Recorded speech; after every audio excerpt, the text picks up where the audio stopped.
Before we wrap up this episode, let's get an update on what our Back to the Bays initiative has been up to this year, and learn more about all the programming and involvement opportunities that have been part of this year's Ways to Give Back to the Bays campaign. It's been another great year for our Back to the Bays initiative, and we've made amazing progress on our shellfish and habitat restoration work and expanding our educational stewardship session offerings as a way to engage the public in this important work. Thank you to all of our members and volunteers who have showed such a high level of support of all of our efforts. As our oyster reef stewardship sites expand, so does our need for recycled shell to support our spat-on-shell operation. Our Back to the Bays shell recycling network is going strong with new partner additions, Eddie's at Silver Sands Motel and Cowfish joining our lineup this year. We've been having a great time this summer popping up at these partner locations who have been hosting our Back to the Bays Oyster Happy Hours. These events will be continuing monthly, so we hope to see you at one soon. We've also been enjoying our monthly marine program lecture series at various breweries throughout the East End. So far this year, our talented staff has presented on a variety of topics from bay scallops to seahorses. We still have a few more lectures to go this year, and we've been archiving the recorded lecture sessions on our website, so check out backtothebays.org/lectures to get caught up. You may have met some of our Back to the Bays interns this summer at these events, and they were also busy working behind the scenes in our shellfish hatchery and out in the field with CCE staff.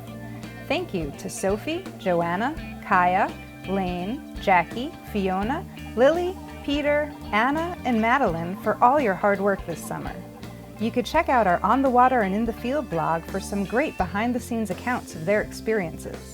We would like to thank our collaborators who are continually supporting our work through the proceed-generated sales of everything from bandanas, or shall we say clamdanas, that the Calamity Janes designed, to custom marine-inspired jewelry pieces by Manamade cast from actual shellfish from our hatchery, and the beautiful oyster dishes created with reclaimed shell by Gene Stedman. And of course, we have our continued partnership with Borghese Vineyards, who produced another vintage of Rosé for the Bays to benefit our programming, this time with our featured artist Scott Bluedorn's work on the label. His artwork can be seen on all of our event and membership materials this year. We recently sat down with Scott to learn more about his process and inspiration behind his nature-based creations. Yeah.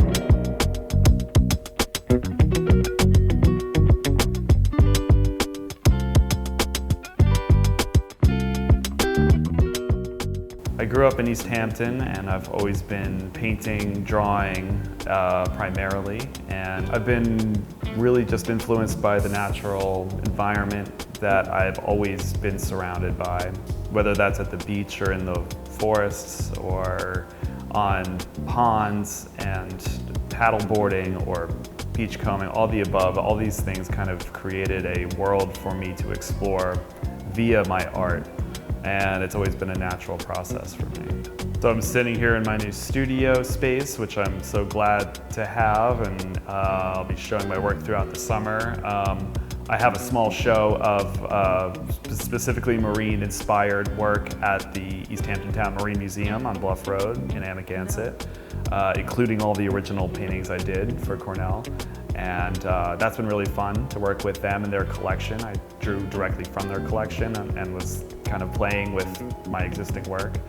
And then I'll be working with Cornell with some fun workshops, outings, kind of connecting with the public and seeing, all these different interests and how they might combine, taking the art and the environment and making really something beautiful out of it. Living on the East End, we have this really amazing tradition of the arts. We have so many artists that are attracted here, not just because of the natural surroundings, but the light has always been one of these primary drivers for painters of light and those that appreciate the open space here. The East End has these amazing landscapes that are uncommon in really almost anywhere else. You have these farm fields right by the ocean, you have sand dunes, we have these very intact ecosystems that they're rare and they're also really pretty beautiful to immerse yourself in, and I think where we live is extremely unique and special for that reason.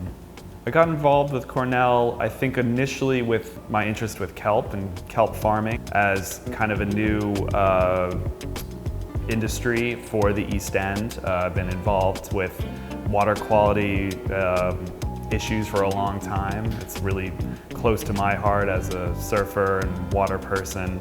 And Cornell has been leading kind of the way in terms of aquaculture and best practices. And Back to the Bays is this amazing program that is kind of all the above. And it's amazing that you partner with the artists to further each side. So I like to use my art as a communication tool. So the Back to the Bays program, it really kind of came together as this nice collaboration. Art is a really great platform for raising awareness about all kinds of issues because it has an emotional aspect to it that science communication might not always get across.